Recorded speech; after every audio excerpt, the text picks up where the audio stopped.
Austin. Here's Kristen.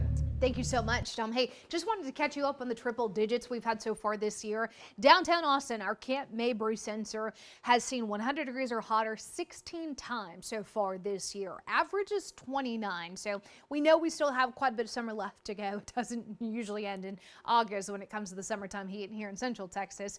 But I'll tell you what, it is getting farther and farther away for us to reach these records, and thank goodness. Most triple digit days ever seen, 2011, 90 days. That's on record. 2023, 80 days of triple digit temperatures. 1925, 69. So I don't think we'll get here, but I think we'll probably see a few more triple digit days before everything is said and done.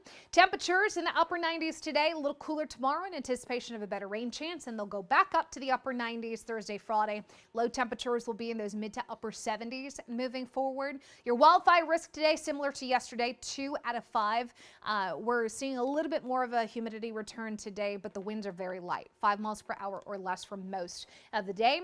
And the drought monitor still shows need for some rain down in the south and southeastern portion of the viewing area, which is actually where we've got some rain chances today. We'll talk more about that here in just a few minutes. Erica? All right, thanks, Kristen. Okay, I've got some more details on these incidents that I'm watching. This one first, let's start in South Austin, okay? The crash that I had mentioned the last time I updated you about 5-6 minutes ago is actually southbound 35. So outbound flow of traffic down in South Austin. This is right near Slaughter and South Park Meadows. Those headlights coming to you, that's southbound 35 going towards Buda, towards Kyle, San Marcos. So watch out for that. I'll show it to you on the map. Northbound 35 is busy also. I think there's some onlookers causing some delays coming in from that northbound side, that inbound side. So let's check your drive time coming in from the south. That's the one that I have set up every morning. And we are already at 50 minutes on northbound 35 coming in from Kyle. So it's busy, and as to be expected, busy on northbound 183. No surprises there, it appears. So again, a crash southbound 35 south of Slaughter, right near the intersection of 1626 before you get to near that Onion Creek Parkway intersection. Okay, let's go north for a second. We've got that stalled car southbound 35 coming in through that Georgetown corridor near Southeast Inner Loop. So watch for that. That drive time between Georgetown and Round Rock clocking in at about 20 minutes. So traffic is getting heavier. Add on 30 minutes if you're going Round Rock to downtown. Mopac coming in from the north, 183 coming in from the north. So far, so good. All right, keep it here. We'll be right back. Erica, looking at the tropics here, you'll notice we're still tracking Tropical Storm Fernand, but this is expected to weaken out there in the central Atlantic, not have any sort of threat to land.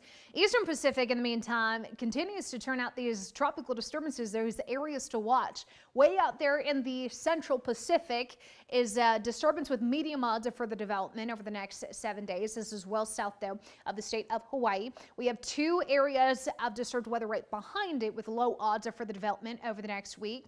And then Tropical Storm Juliet, newly formed, expected to be a tropical storm, but move towards the northwest. Next name on our list for the Eastern Pacific would be Kiko. And the next name on the list for the Atlantic would be Gabrielle. We do anticipate things to start to get a little bit more active late August into September. Typically that peak of September, or peak of hurricane season, I should say, comes September 10. So that's obviously right around the corner. So it is nice. It is a blessing that there's nothing out there except for Tropical Storm Fernand, which again is not expected to pose a threat to land. We'll of course keep you updated as those disturbances continue to organize. Rich? Thank you. Okay, let's get to your statewide forecast for today because we still have some showers drifting out over the northern portion of the Dallas-Fort Worth Metroplex there, and even some showers out towards parts of the Panhandle. That's that front that's just kind of hanging out. It's going to slowly creep southward, not expected to move all the way through the area today or tomorrow, but we'll get a secondary push this weekend that will help. Air quality alert up for the Houston Metro. That's for ozone today. Temperatures in those 60s and 70s, 74 in Austin, 66 Lubbock, 61 Marfa, upper 70s down in South Texas.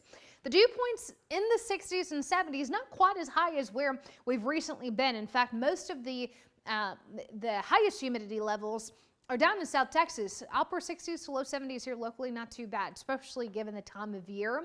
High temperatures today, mostly in the 90s. The exception behind that cold front, everybody north of my arm expected to be in the 70s and 80s. Again, cooler air gets locked to the north for most of today and tomorrow. We'll get some of that though this weekend. So the rain showers that we're anticipating today largely favoring South Texas, low 10% chance of seeing some of that here locally today. We'll bump that up to about 20 to 30% for tomorrow. General risk of storms today, meaning not expected to be severe, not expected to be severe either. Tomorrow, I think maybe a couple rumbles of thunder, a few flashes of lightning, and some gusty winds will be possible. But the wildfire risk will be low to moderate across most of the state, just a couple isolated spots of higher fire danger. And the drought still showing a need for rain, so this isn't a bad thing. We'll just have to watch it how quickly it comes down, especially this weekend.